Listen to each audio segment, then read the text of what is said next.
నేనంటాను, సౌలు కూడా దేవుని నమ్ముకున్నవాడే, సౌలు కూడా ప్రార్థన పరుడే. దావీదు కంటే బలమైన శూరుడు, దావీదు కంటే మొదటిగా అభిషేకించబడ్డ వ్యక్తి, మొట్టమొదటి రాజుగా ఎన్నిక చేయబడ్డాడు, అభిషేకించబడ్డాడు, దేవుడే సెలెక్ట్ చేశాడు. కానీ సౌలు భక్తి కొద్ది కాలం ఉండి ఆరిపోయింది, కొద్ది కాలం ఉండి వాడిపోయింది, కొద్ది కాలం ఉండి ఆ విధేయత తొలగిపోయింది. సమూయేలు తేటగా చెప్పాడు, సౌలా నేను వచ్చేంత వరకు బలి అర్పించకు.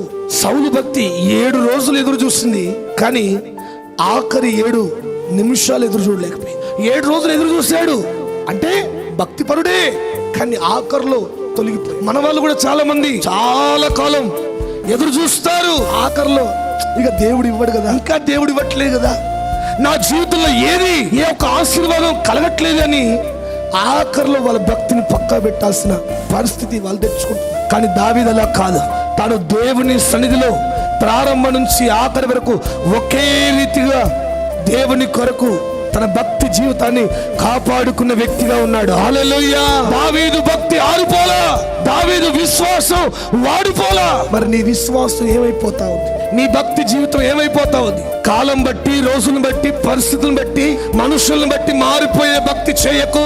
ప్రభు మాట్లాడుతున్నాడు, అటువంటి స్థితిని విడిచిపెట్టు.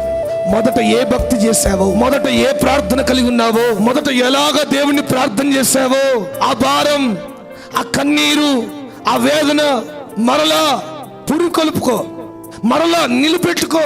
సౌలులాగా కాలాన్ని బట్టి మారకుండా దావీదులాగా నిలబడదాం.